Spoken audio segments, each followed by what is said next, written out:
so much, Madeline. I could actually take the same length of time to do this introduction as Bob's going to take to speak. He's a very, very illustrious person. So I'm not going to do that. You folks can find out about his extremely illustrious background in terms of academic areas easily enough. Most interesting, though, he is the EPCOR Chair of Water and Climate Security at the United Nations University, the Institute for Environment and Health. This is a very interesting kind of development in I think, the way the world educates. And you'll get a flavor of that from Bob's presentation. It's solidly grounded in the most up-to-date and solid science that can be found anywhere. And Bob is an absolute expert in that. But it goes further than that. And Bob is an expert at not only conveying the messages from the science, which is takes more than a scientific brain. Those of you who are scientists in the organizations will understand that you can understand the water topic deeply in one particular area. Bob has the talent to do more than that, to read and take into his soul what other people have come forward with in these deep areas and integrate it into some kinds of messages that are incredibly important for our society and where we go with that. So he is also not only an academic in this way, but a famous author. I hold up a couple of books The Climate Nexus is hot off the press. And I urge you to follow up on this talk by looking at his role as an author. The books are once again based in the very latest and most solid science with recent references and all that sort of stuff. But they also give a message to the world. It's you know, people, scientists often kind of walk the talk, but in a way, Bob is talking the walk as well. He knows how far science has come and wants to take it that next step. So without further ado, I know that wasn't a traditional introduction, forgive me, Bob. Bob Sandford, to talk about hot and bothered water security, climate stability, and human and planetary health in a warming world. Thank you. Thank you.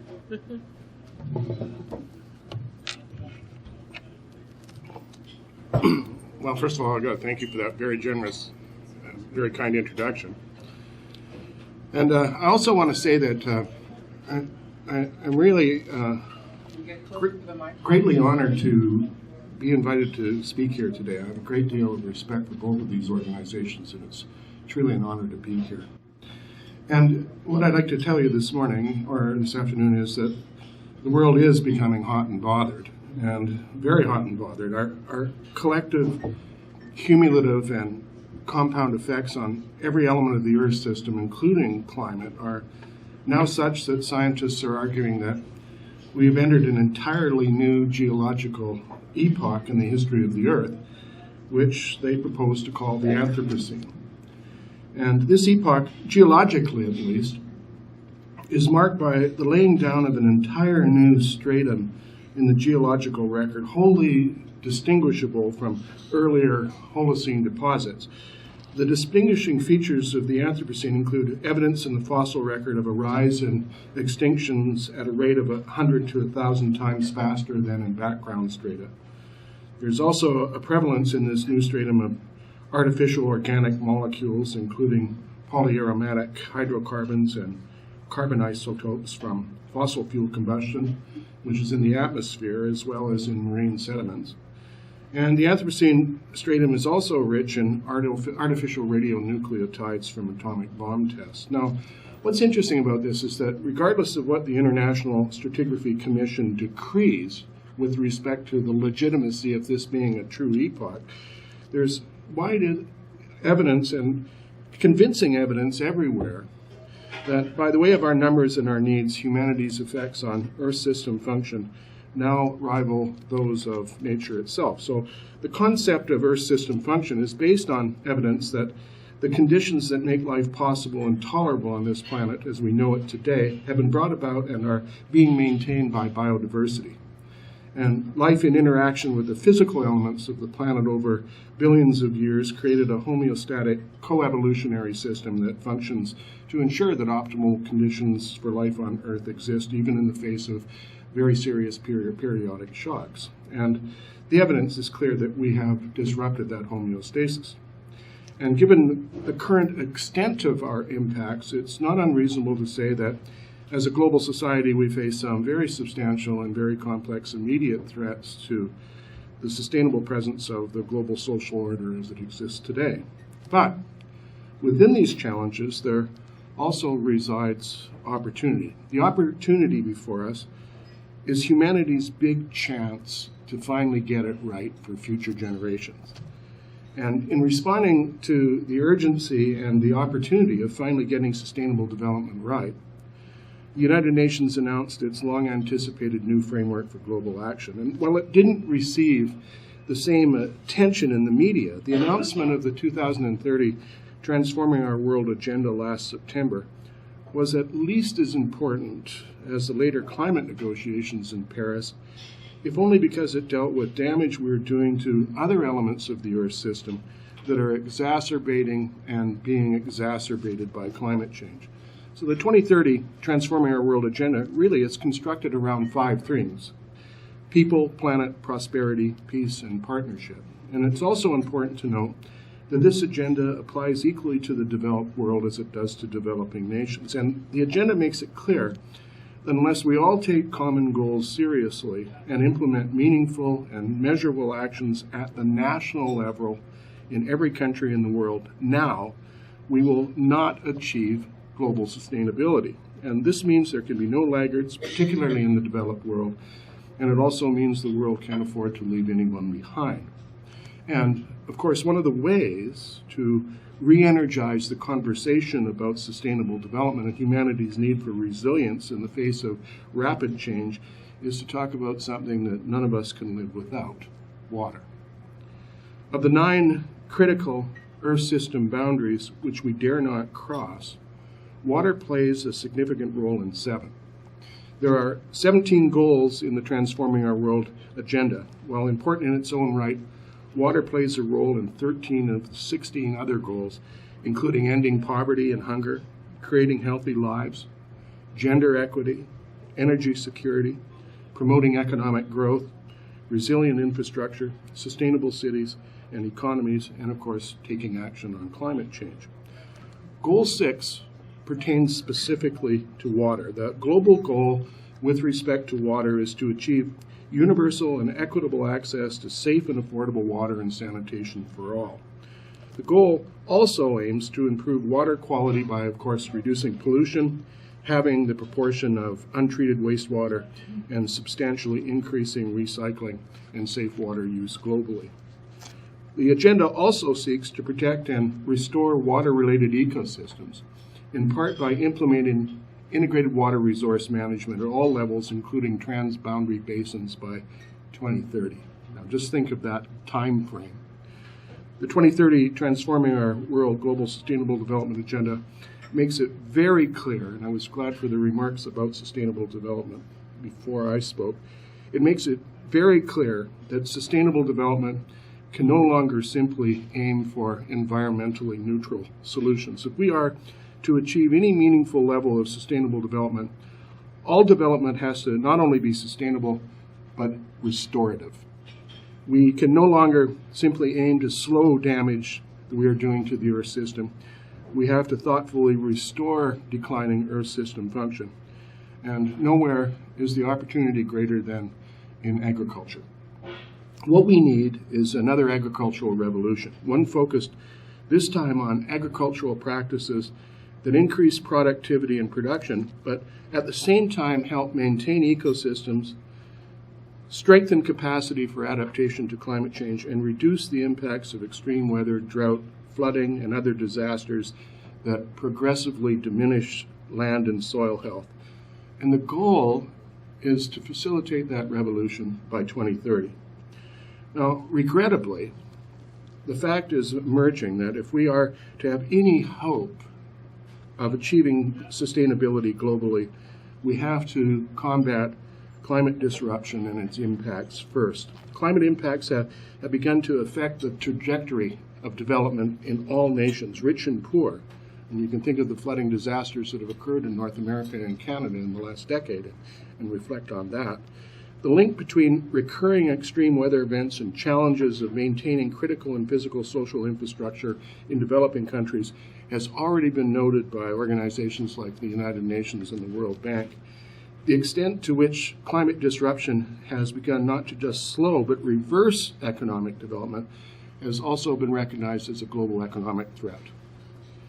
And what I find very interesting, in January of this year, and I'm sure many of you noticed this, the World Economic Forum held in Davos released its annual Global Risks Report. And as part of that survey, nearly 750 experts assessed 29 separate global risks for both impact and likelihood over a 10-year time horizon. The risk with the greatest potential impact in 2016 was found to be the failure of climate change mitigation and adaptation. And it's important to note that this is the first time since the report has been published that an environmental risk had the top total ranking of all risks. The failure to mitigate and adapt to climate change was now considered to have greater potential risk of damage than weapons of mass destruction, the global water crisis, which was first in the environmental category last year, even more serious than large-scale involuntary migration and the economic consequences of energy price shocks. A haunting image of the extent and nature of contemporary risks was put forward at that same forum by the global insurance giant Munich Re. And this image is an interesting thing. It's a map of the interconnections between various economic, environmental, geopolitical, societal, and technological risks associated with the failure to effectively and meaningfully adapt to climate change. And what the map illustrates is the cascading effect of the failure to adapt to hydroclimatic regime shifts. On a global scale, failure leads first to greater vulnerability to extreme weather events, food crises, water crises, large-scale involuntary migration, further man-made environmental catastrophes, which in turn lead to further biodiversity loss and Earth system damage. So this isn't speculation. As many of you know, this is already happening. The terrible violence rocking Syria and the spillover effects in Europe in 2015, I should report, did not start as a war. It started as 5 years of drought that contributed to sparking to a war. And as ISIS is demonstrating, targeting and using water resources as a weapon can cripple food supply, destroy local economies, and disrupt water security and climate stability to such an extent that irrespective of the military strength, the long-term adverse effects are such that there's little of meaningful consequence to rule over after these impacts have been measured. And I think it's really important we can see how these impacts can spill out of countries in which there is conflict to affect whole regions and to affect the whole world. So what we haven't understood until now is the extent to which the fundamental stability of our political structures and global economy are predicated on relative hydrologic predictability. And this is new and interesting. As a result of the loss of relative hydrologic stability, political stability, and the stability of our global economy in a number of regions in the world are now at risk. And we're only beginning to understand how complex this issue becomes. So what assessments like this reveal is that water security, food security, and climate security are inseparable. One is implicit in the other. It could even be said that they're the same thing. Water, food, and climate security are critical elements of sustainability. Without stable and water and climate regimes, sustainability remains a moving target. So we need to define a safe place in terms of sustainability to which all of humanity must aim. So in this quest, clearly, knowledge is not enough. We need the will and the permission to solve global climate change problems. And that's why COP21 in Paris was so important.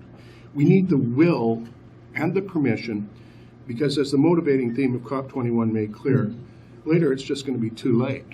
So the question we should ask is, well, how do we do in Paris? And by, I think it was perhaps the British journalist George Monbiot who said it best, by comparison to what it could have been, what happened in Paris was a miracle.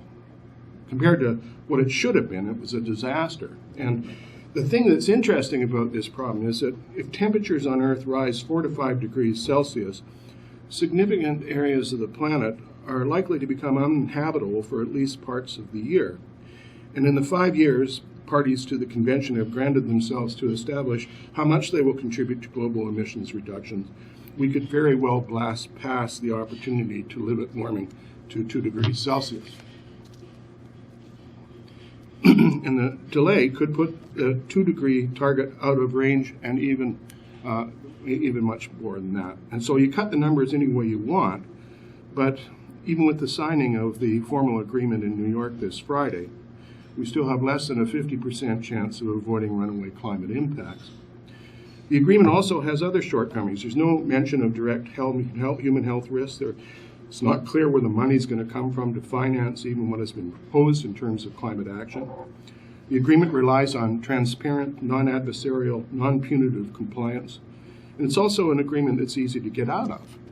And because it's not binding, the agreement is also highly vulnerable to political manipulation. The question then becomes whether it can survive political turmoil or the election of radically new governments. How, for example, would the agreement fare if Donald Trump was elected president of the United States? That was sobering, wasn't it? The biggest failing of the Paris Agreement, however, may reside in the fact that it offers a long list of urgings, invitations, and encouragements to signatories to act now and in the future.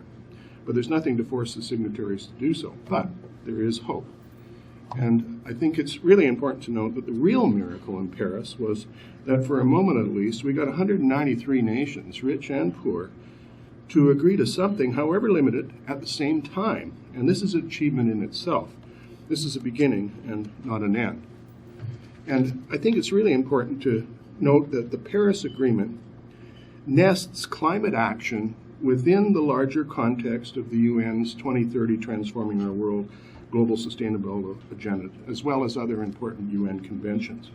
The agreement makes it very clear that global effort must be to hold the global temperature rise to below 2 degrees C and to perhaps limit it to 1.5 degrees Celsius if possible. The agreement also recognizes the need for an effective and progressive response to the urgent threat of climate change based on the best available science. And in establishing the 1.5 degree target, the agreement recognizes the specific needs and special circumstances of developing countries and countries particularly vulnerable to harmful climate effects. And this is quite important because it conversely recognizes that many nations and regions may not be affected by not only by climate change, but by the impacts of measures taken in response to those climate impacts. And I wish you to consider Alberta, where I come from. You can already see from the Alberta example what can happen to places that have relied heavily on oil gas if they are forced to restructure their economies. And these are serious concerns. Now, the Paris Agreement, however, faces some formidable obstacles. The first test of the durability of the agreement will be to see if the parties to the agreement actually ramp up their carbon reduction programs between now and 2020. The second test will be to see if the $100 billion climate fund is topped up by 2020. And the final test is whether or not we'll be able to keep our Paris promises and build on them beyond that period. And what is interesting here is that a conference that some of you I know in this room were at in Ottawa, the French ambassador to Canada, Nicolas Chapuis, said 3 weeks before the conference began, he said, "This is an opportunity to put out the fire that's burning our house down." Well, I think flames may no longer be seen shooting out of our roof at the close of the conference, But clearly the fire is still smoldering inside our house, and it's not just our house that's on fire. The world's going to get a lot more hot and bothered before things get any better, and I should say also crowded too. It appears that we have been laboring under an unfortunate misconception with respect to the number of people to whom we will need to supply water and sanitation, feed, clothe, employ, and provide health care, as well as peace and security for in the future. And over the past decade, it's been generally held that, perhaps miraculously, that world population was somehow going to level off and stabilize around 9 billion people. And that's where the goalposts for sustainable development should be set. As seems to be the case with most parameters by which we measure the sustainability of human presence on this planet, these goalposts have moved. The 2014 UN Biannual Report on Population projected that we should expect to live on a planet that we will share with between 9.6 and 12.3 billion people by 2100.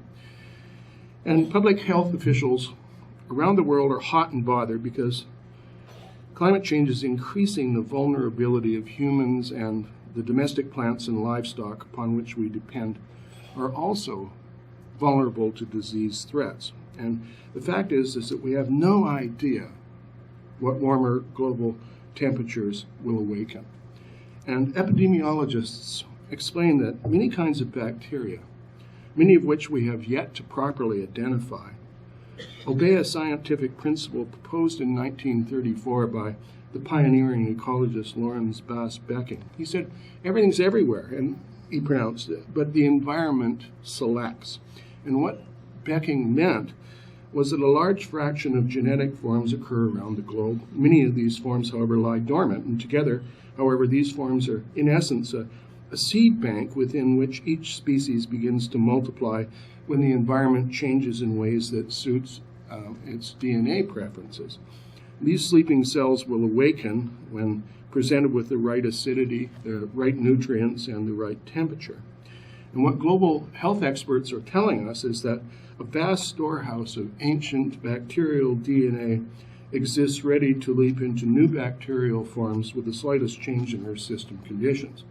So we have no idea whatsoever what new bacterial and viral agents might come into existence as a result of the warming and the changing of Earth system conditions that we're bringing about. And these latently active species are around us too often so small that they're hard to see, even with the best microscopes. So as we advance toward altered Earth system conditions, we'll be seeing life forms that we haven't experienced before, many of which we'll fear. HIV, AIDS, Ebola, H1N1, and the Zika virus are just a hint of what we will awaken in terms of pathogens in the future if we continue to change the conditions of life on Earth. And we should expect the same kind of circumstances with invasive species. We have to be ready for anything. Population is a major issue, but in my view, as I indicated in my introduction, the really big threat is the cumulative and compound effects of human numbers and activities on the actual function of the Earth's life support system. And the problem is that our numbers, needs, and mentalities are such that we've begun to undermine the planetary conditions upon which we depend for the stability of our environment and our economy. And what we're seeing is that because of the interlinked nature of Earth's system function, damage in one part can lead to damage in the other. And in addition to altering our planet's global nutrient cycle, we're also changing the chemistry, salinity, and temperature of our oceans and the composition of our atmosphere.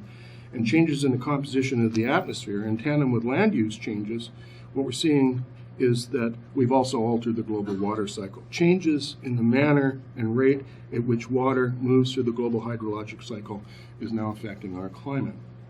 And of the 9 Earth system boundaries we've identified as critical to the extent that they should not be crossed, it's very important that we've crossed at least 2 of those and maybe crossing others as well. And Earth system changes are accelerating. What we see now is that 2030 is the new 2050 and 2050 is the new 2100 in terms of the kinds of projections that we saw for these changes. So we realize now that the Earth system can no longer supply resources and absorb wastes without the threat of abrupt and irreversible changes in state. And the kinds of abrupt and irreversible switches of state we can expect after crossing critical but often invisible hydroclimatic thresholds is typified by what's happening in many freshwater systems globally. Pollution of shallow lakes and seashores by excessive nitrates or phosphorus nutrients in runoff from agriculture can cause clear water, rich in fish and vegetation, to quickly become turbid as a result of exploding phytoplankton growth that results in oxygen depletion of the water. And this process, as many of you will know, is called eutrophication. And it's a word that we're all going to learn very, very, very closely in the coming decades. In extreme cases such as the green tides in Brittany, which I show you here, which occurred in France in 2009, people and animals exposed to such conditions have died due to asphyxiation from hydrogen sulfide fumes from the decaying algae. Now, freshwater and saltwater eutrophication is now seen as one of the 10 most serious environmental problems facing humanity in the 21st century. And eutrophication in lakes and waterways in Canada is a consequence of land use change, industrial agricultural practices, and warming temperatures. Is a climate change problem that needs immediate national attention in this country. And the evidence I wish to put forward to support that claim is the rapidly deteriorating condition of lakes and water courses across Canada, particularly as symbolized by Lake Winnipeg. At 25,514 square kilometers, Lake Winnipeg is the 6th largest lake in Canada, and it is a huge basin that straddles 4 Canadian provinces and 2 U.S. states. And the urgency of meaningful action to address the deteriorating ecological condition of the lake and the threat it poses to the economic health of surrounding communities now appears, and this is new, now appears to be increasing by the month, not the year, as it has in the past. And the scale of the problem appears to be growing both in extent and complexity. Algal blooms as large as 17,000 square kilometers are now appearing in Lake Winnipeg. Members of Manitoba's Lake Friendly Alliance, of which I'm part, are clearly aware of the troubling new developments that have taken place in the barely 2 years since the Alliance was formed to address eutrophication and other threats to Lake Winnipeg and like lakes, streams, and rivers in Manitoba. Researchers of the reputation of Dr. John Pomeroy at the University of Saskatchewan have demonstrated that the basin has in fact crossed an invisible hydroclimatic threshold into a new hydrometeorological regime in which we can expect more frequent large-scale flooding that will mobilize more nutrients, not just into Lake Winnipeg, but into all of Manitoba's like water bodies. It was then discovered that Manitoba was not alone in facing this problem. Independent research findings identified the presence of cyanotoxins, such as those that have appeared in Lake Winnipeg, in 246 lakes across Canada. It's starting to happen from coast to coast. Zebra mussels were then discovered in both the Red River and Lake Winnipeg, a development that will complicate every effort to assure the health and maintain the biodiversity of the lake and similar water bodies throughout southern Manitoba. And this issue of invasive species is a lot more serious than we've been paying attention to. It's been estimated now that invasive species cost to the U.S. alone annually is $1.38 billion a year. Now, it didn't help the reputation of the province. Then, right after this realization, an international fisheries watchdog then claimed to the world that because of what it perceived as poor fisheries management, consumers should not buy fish from Manitoba's lakes. So you can see the economic impact. Go ahead. And the urgency of dealing more quickly with the Lake Winnipeg situation was brought home a few weeks later, in early December of 2015, when in the fall newsletter of the Lake of the Woods Water Sustainability Foundation, it showed satellite images of unprecedented extent and long duration of algal blooms in that nearby lake system. And the presence of such large algal blooms in Lake of the Woods, in addition to further reports of accelerating eutrophication in Lake Erie and impacts in other Great Lakes, make it clear that the problem is a lot more widespread than we had thought. And what happened next absolutely confirms this. And this is very interesting. Hard on the heels of the Lake of the Woods report, a global survey of hundreds of the Earth's lakes published in Science revealed that climate change is causing lakes to warm faster than the oceans or the air around them. And one of the reasons is that warmer wintertime temperatures are producing less ice atop lakes that normally freeze over. So reduced lake ice coverage in turn increases the amount of sunlight that lakes absorb. These rising temperatures will not only exacerbate problems associated with eutrophication, they may also speed up the conversion of carbon-rich organic matter in lake sediments and create methane and carbon dioxide gases that, once released into the atmosphere, will continue to exacerbate the warming problem. And if that's not enough, further research outcomes have demonstrated that lake temperatures in Canada appear to be warming at double the global average. And less than 2 months after, it was reported that lake temperatures, 2 months after lake temperatures were rising, it also was pointed out that there is evidence of algal blooms that are expanding into all of the world's oceans. In February of 2016, just 2 months ago, researchers from the National Oceanic and Atmospheric Administration found algal-produced neurotoxins that are deadly in high doses as far north as the Beaufort Sea and the Chukchi Seas. And so we can see the direction in which this problem is going. If this trend continues, there may not be a body of shallow water in this country that is not vulnerable to the effects of eutrophication. And that changes the whole game.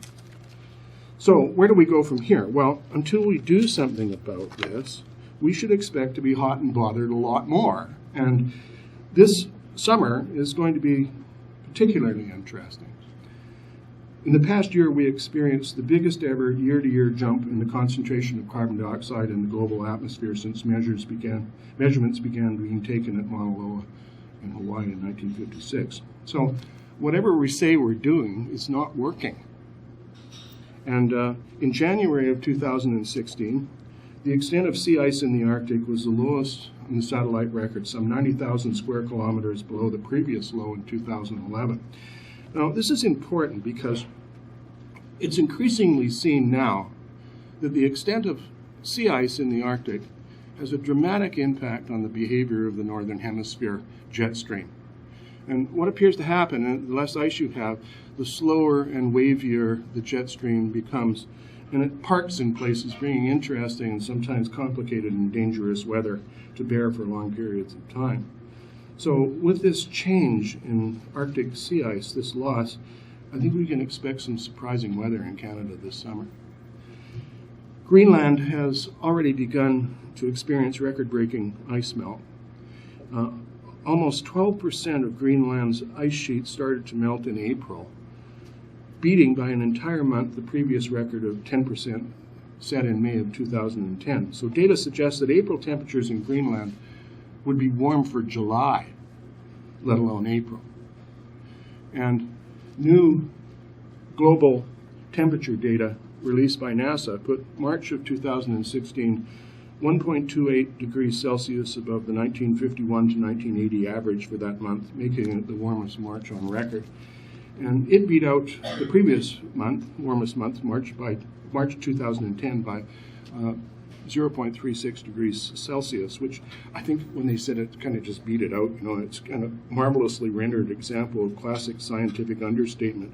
They said it was just, you know, it was a handy margin. And what we see from that is the record set globally in March of this year marked the 11th month in a row to set such a record globally. So here we are again, already over thresholds we never imagined existed or that we would ever cross. But we can learn from this. And what we're witnessing really is what warming does to water and weather, and how life is impacted and responds.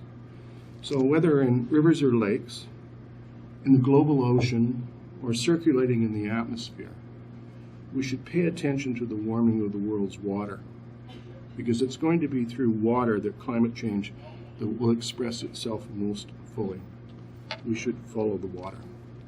Thank you.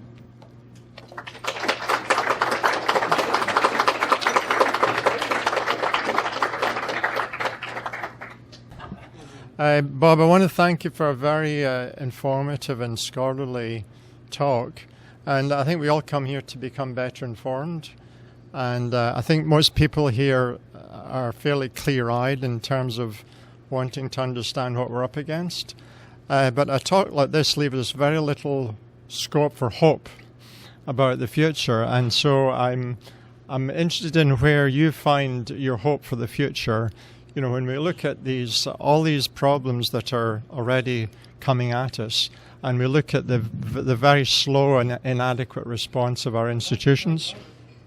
It's not on. This isn't on, I'm sorry. Yeah.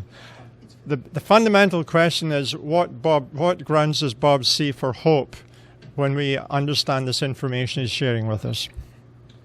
Okay, the question about hope is an important one. And also, I have kids, and we all care about future generations. And I felt that I could speak scientifically to this group because you are very interested in science and you're the foremost scientific institutions in the country. So I think it is important to recognize that I think, like many people in this room, we all have questions about hope and the validity of hope. And this has caused me personally a tremendous self-searching about what hope really means and what constitutes legitimate hope instead of just wishful thinking. And what I've also felt, and I have a presentation that I talk about what holds us back, like the habits that hold us back, climate change versus human nature and organizational inclination. And I think this is the domain in which we have to really concentrate a great deal more effort. What is the wiring inside the human mind that allows us to deny what is increasingly obvious threat and concern? What are the social habits that we have that allow us to remain calm when faced with what is clearly surfacing as a great global emergency? And what are our organizational habits? What sorts of things happen in terms of relations between our major corporations and institutions and governments? What happens at those levels? What kinds of unholy trinities do you have? What kind of regulatory capture takes place? What sorts of processes work like that? And I think it's beginning to reveal how we're structured. And I think once we understand better how we can be structured, we can have reasonable hope based on legitimate sensibilities about mindsets that we have to change and the structures inside our culture that we have to change. And my hope also resides in the fact that more and more people are seeing with their own eyes and making judgments about what they see, unaffected by the professional denial industry. And I think this is really important. And the example I'd like to give of this is RBC's annual Global Water Attitude Survey. This is an interesting survey because they've been started, I'm a spokesperson for this, so we've been really looking for this, to see what people's attitudes are changing. And at first, at the end of the last one, I went, oh, it's not happening. Still 40% of the people don't even know where their tap water comes from. And very few people are concerned about climate change. But then I saw something, it's a small change. 7% of Canadians have been affected directly by climate disruption, usually in the form of disastrous floods. And 14% of Canadians know somebody that has. And as this continues to grow, and this radiates outward because we're not very well prepared to take care of those people, and it takes a long time to resolve these problems, I think you're going to see that group of affected people become a constituency in the world. And I think they're going to be worried not just about the science, but the moral, ethical, and political aspects of managing and dealing with these problems. And the final thing I'd like to say about hope, all of us work intergenerationally, and I see a generation of incredibly smart, well-trained, thoughtful young people that we need to cultivate and give hope to. And that's what keeps me going on that particular issue. Just another question. I'm Ted Manning with the Canadian Association with Club of Rome. One thing that strikes me seeing this is your diagram almost shows a sort of Malthusian catastrophic feedback capability, when the limits in fact are reached. And the question really is, are there significant biological and physical feedbacks that will actually be significant enough so that the politicians, the people, others will actually pay attention? Now, given that, I just give you a piece of information. The Club of Rome has started an initiative that looks essentially at, if we can define a sustainable future, is there a path that gets us there from here without going through chaos? And this is one of the new initiatives of the Club of Rome taking place globally right now. It would be really nice to say, yes, we can. And in fact, the models are being applied to do just that, to see whether or not there are acceptable paths that don't go through disaster, at least for some regions or for some people.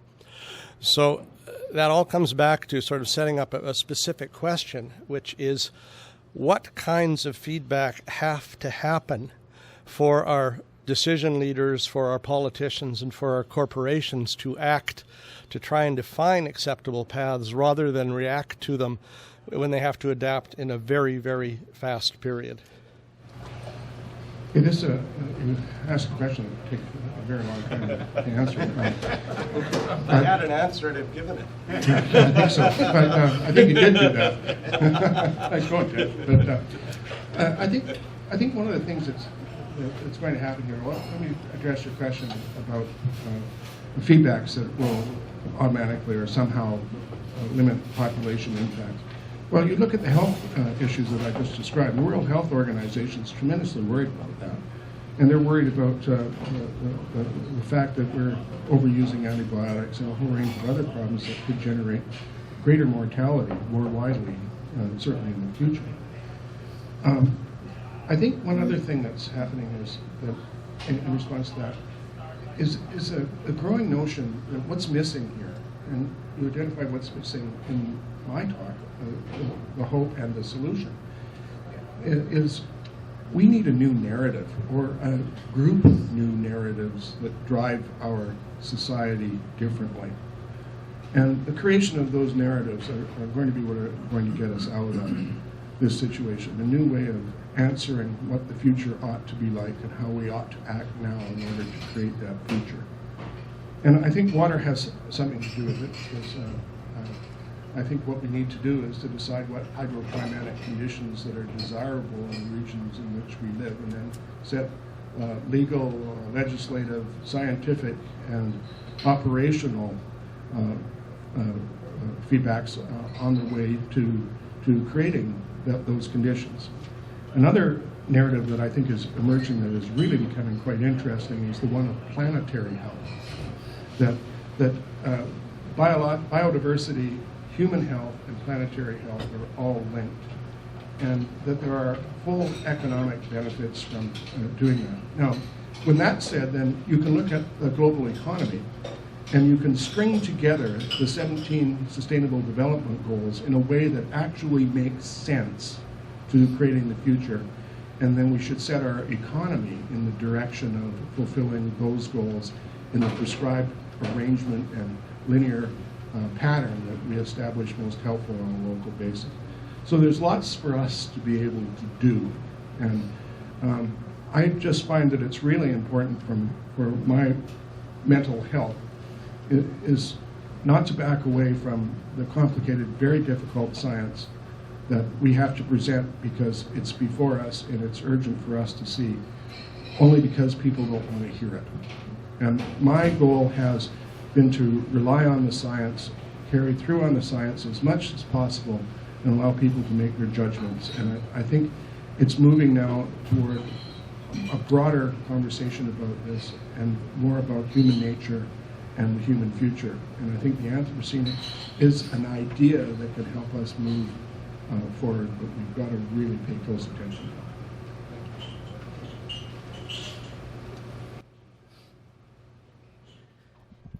Hi.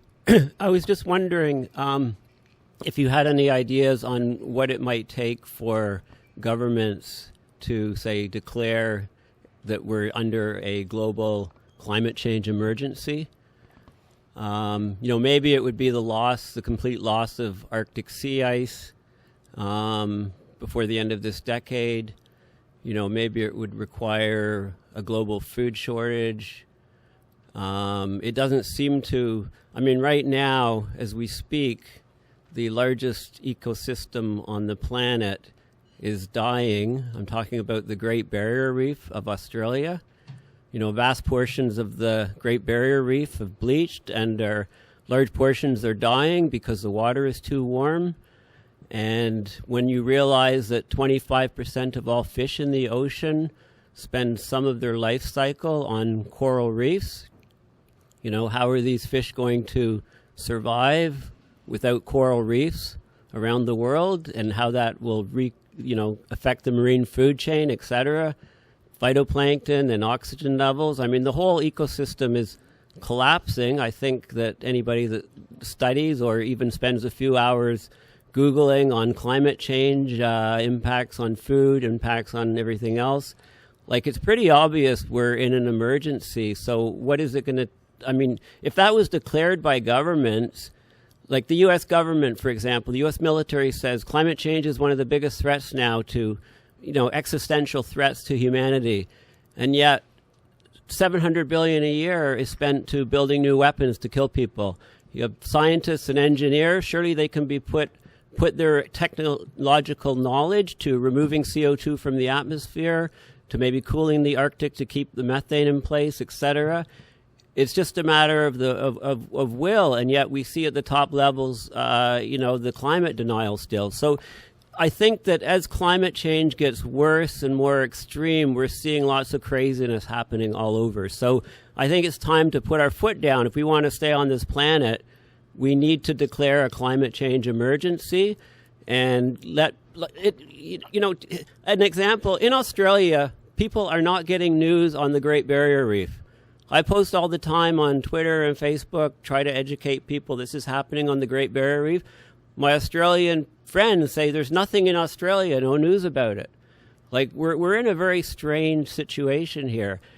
The barrier reef dies. Like I say, it's the largest ecological system. So what is it going to take to declare a climate change emergency for society? Thank you. That's tough too. But I want to say one thing that I've observed, and it'd be very interesting to talk to others here that have observed this, because I know that there's many people in this room who have international experience.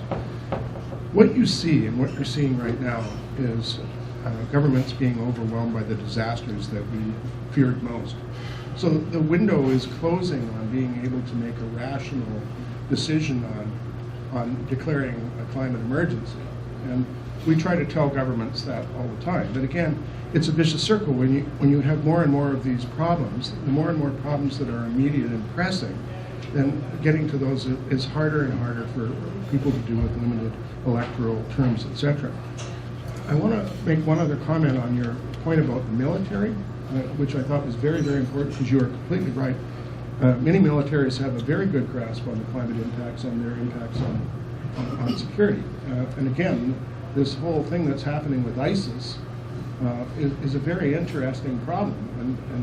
And what we're also seeing is the other side of that, is that there is more militarism. And one thing that you may not have noted, and we heard this at an international forum last month, that trillions are being spent right now to remodel and update 50-year-old nuclear technology. So what we're seeing is quietly, secretly in many cases, trillions of dollars being committed to create even more elaborate systems that, as they become more and more complex, become more problematic in terms of accidents. Now, if we go back to declaring a climate emergency, I think one of the things that we've certainly found that makes this very, very difficult, and I have to admit I was very shocked about this, that is the extent of corruption in the world. It's staggering. We found in our UN report, Water in the World We Want, that 30% of all the money spent on aid related to water infrastructure is lost to corruption in one form or another. So you have that. And then you also have this whole notion of regulatory capture, which is very, very interesting. And I just want to explain that perhaps a little bit better, where it's where the regulator and the regulated finish one another's sentences. And you see that what happens, a classic case of this was what happened in the Deepwater Horizon disaster in the Gulf of Mexico. And the regulator and the regulator, they helped one another become complicit on creating a situation that created a disaster. And this is more than influence peddling. This is really getting closer together that happens here, is that you end up with self-regulation in a lot of cases. And it's very difficult to reverse. And what suffers is immediately is the public interest. But also there are cultures of complicity out there that have a great deal to do with not allowing the general public as a whole to be able to pronounce an emergency like this. And one of the things relates to the inadvertent creation of cultures of complicity formed by cuts to the capacity of veracity of government agencies. So when regulatory bodies don't have adequate in-house staff, technical expertise, they become dependent on the very industries that they have to regulate to do that for them. And I think you add to this a problem with isolation and exclusion of critics, the ostracization of whistleblowers, or that, boy, this was true in Alberta until very recently. Either you're with us or you're not with us.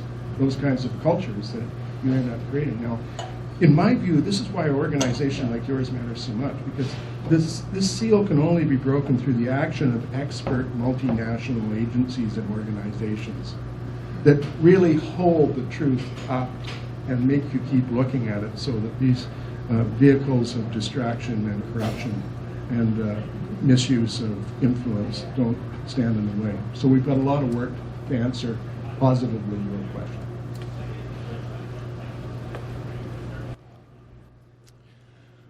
I'm Art Hunter from EPCOR.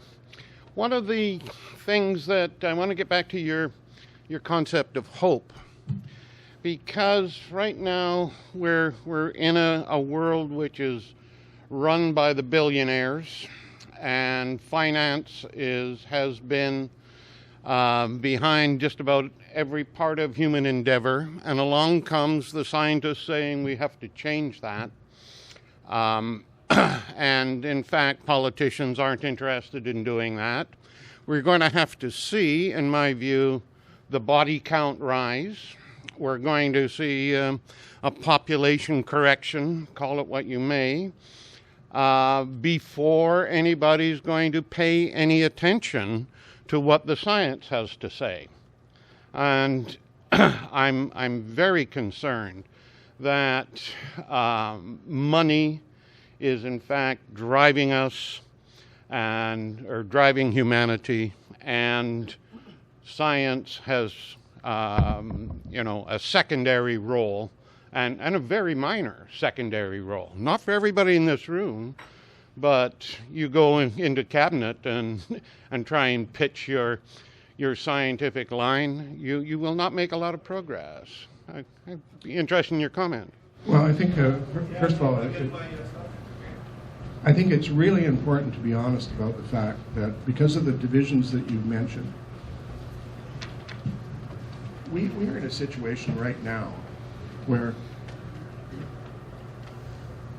the most dramatic change in climate humanity is ever experiencing is happening right now.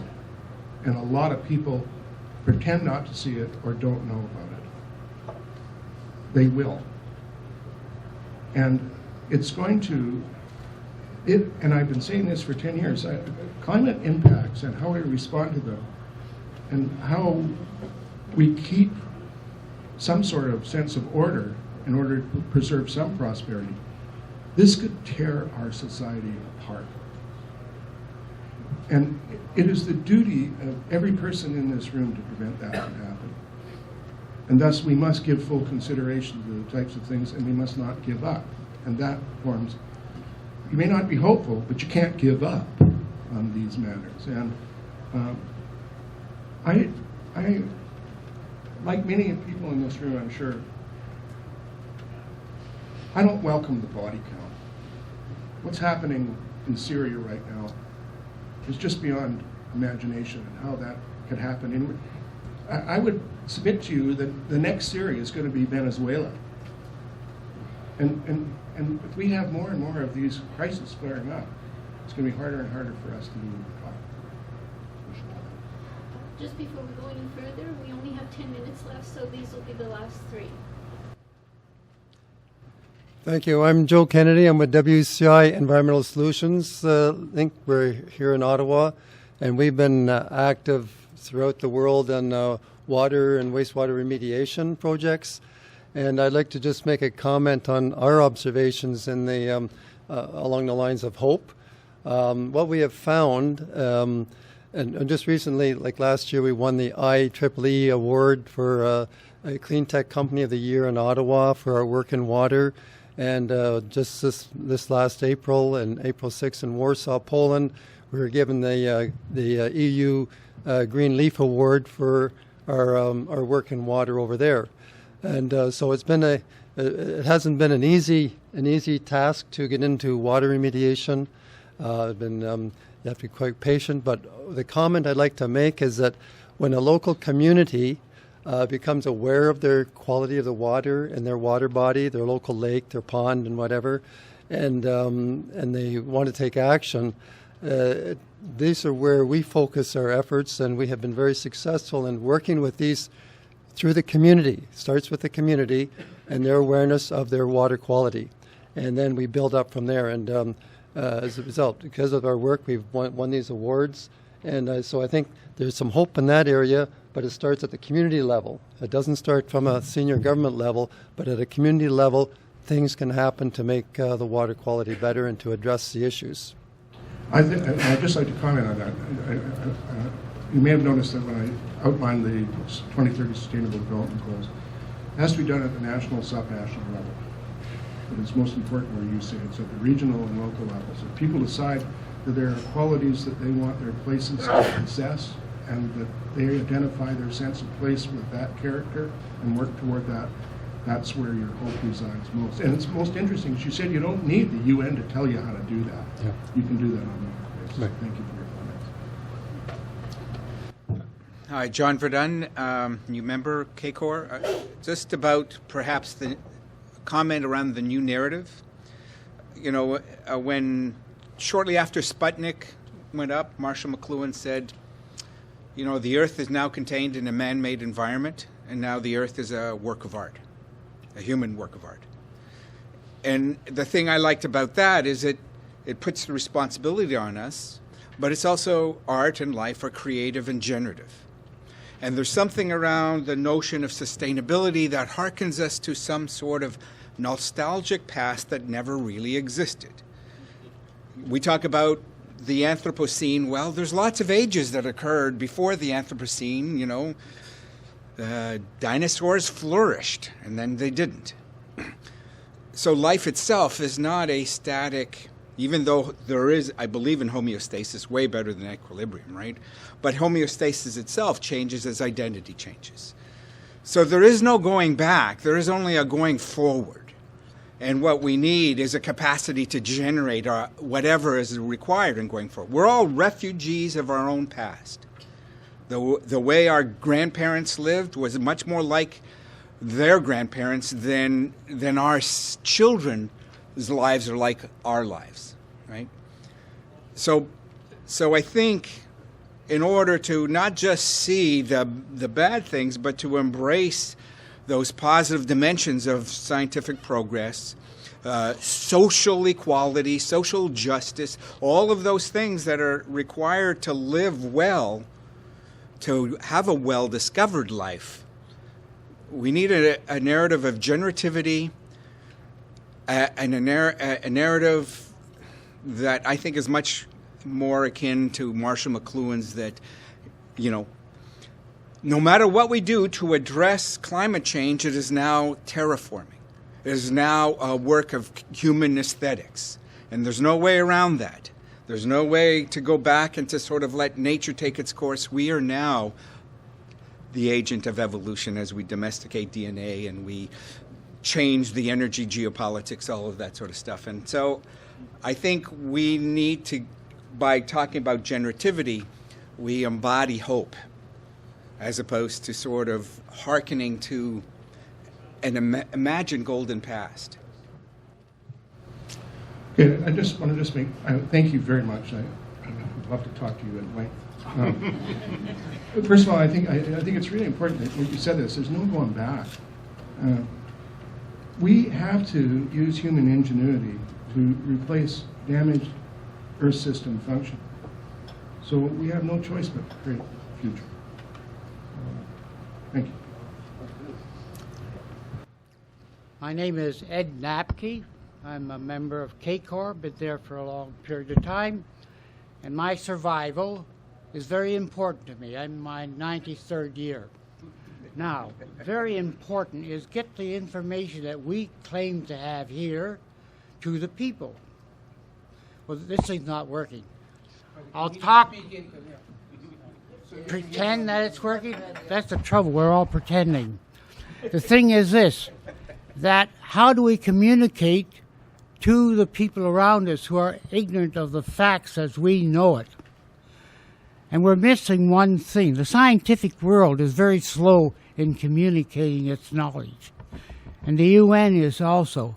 But we do have several people who can change things. And I'm referring to the other religion, not the religion of science, but the philosophical religious leaders.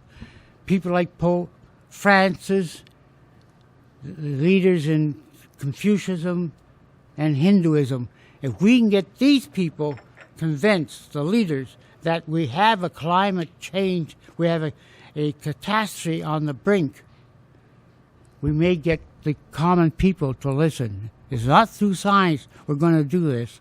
It's too damn slow. But faith, spoken through religion, might be the thing that do it. You have to look at Pope Francis, what he's doing to Catholicism. We have other groups of people. Through them, we can communicate if we can convince those leaders. Just one final comment. Religions are powerful narratives. Yes. And we need a strength of narrative. But we have to teach those leaders. That's where it's at. They're the microphone. Thank you. Okay. I assume that's the last question.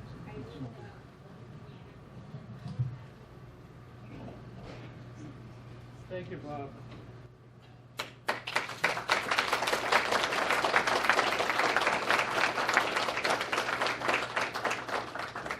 It's my honor to have the last word today, and to thank Bob. Musical microphones here. To thank Bob most sincerely for such an excellent and horrible presentation at the same time, and encourage everyone to take this all into account very seriously. I wanted to just also remind you of Bob's present writings in terms of ethical water and the climate nexus. They're available somewhere, somehow. Bob can tell you how, I'm sure. But I find them to be very nice, little, concise productions that contribute well to the debate. So thank you so much, and all the best.